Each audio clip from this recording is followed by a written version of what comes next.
Basketball lovers, good day para sa inyong PBA update. Ilang araw na lang or 12 araw na lang ay submission or deadline of submission na sa mga requirements ng applicants ng Pilipino at foreigner na players para sa paparating na PBA draft ngayong gaganapin September 17.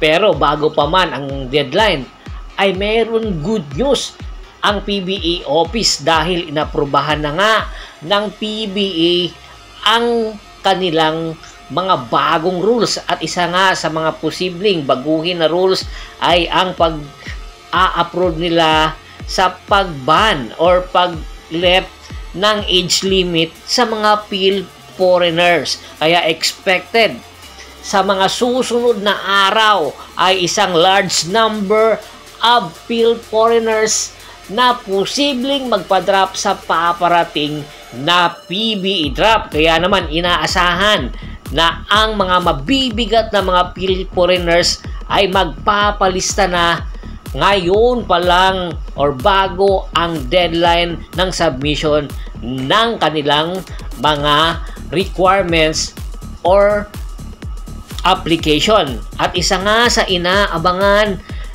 ay ang foreigner na si Mick McKinney na kung saan nakapaglaro sa iba't ibang bansa, especially sa Asia, na kung saan meron itong height na 6'1" at sa edad na 31 years old.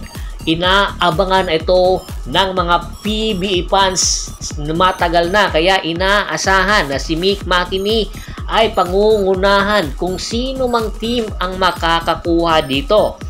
At ang pangalawang players na inaabangan ay si Lawrence Domingo na kung saan nakapaglaro nga sa Alab Pilipinas sa height na 6'5", 30 years old na ito at inaasahan ipapalista ang kanyang pangalan dahil sa susunod na taon ay 31 years old na siya.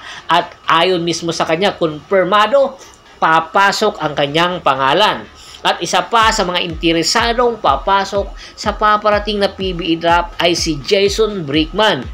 Merong height na 6 foot at the age of 31, matagal na niyang gustong pumasok sa PBA. Kanya lang ay hindi pa kumpleto ang kanyang papers, pero ngayong paparating na PBA draft, kumpleto na at handang-handa na si Jason Brickman ay pakita ang buo niyang kakayahan, lalong-lalo na sa mga naghahanap ng point guard na team. Dahil isa ito sa mga willing na passer at the same time scorer ang nasabing player na si Jason Brickman sa kanyang abilidad at sa kanyang experience sa Asia sa paglalaro sa iba't ibang liga ay malaki ang tsansa na maganda ang mapupuntahan niyang team kung siya ang kukunin. At isa pa sa mga interesadong player na gustong magpa-draft ay si Stephen Holt. Marami ang nagtataka bakit ngayon lang ito magdideklara ng kanyang pangalan. At the age of 31, si Stephen Holt, isa ito sa mga bigating Pilipino-American na papasok sa paparating na draft dahil nga sa pagkakawala ng limit or edad, pag-limit sa edad ng mga foreigners.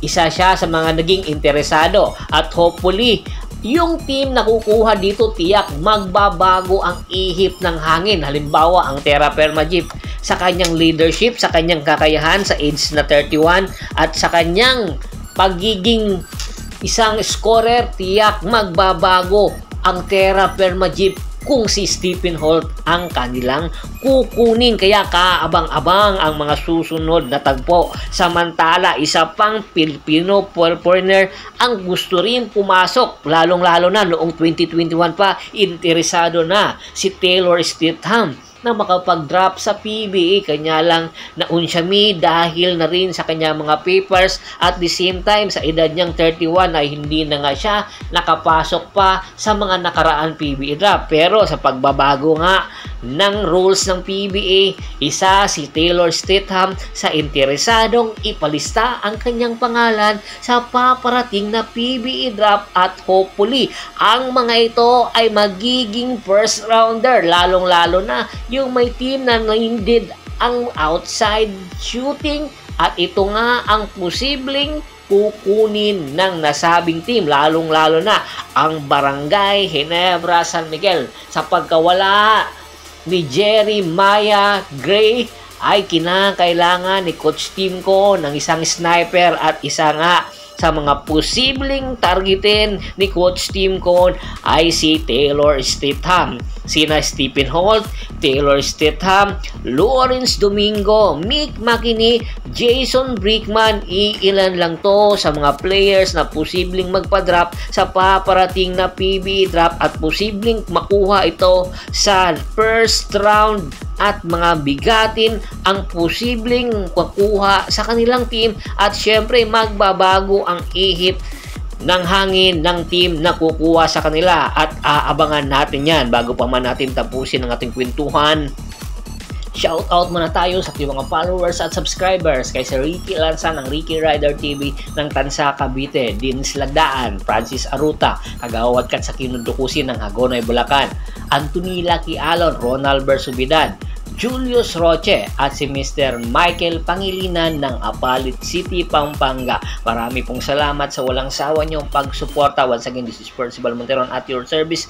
Don't forget to subscribe my Facebook channel, paki-follow, paki-like at paki-share, ganun din sa YouTube channel ko. Hanggang sa muling kwentuhan, maraming salamat po.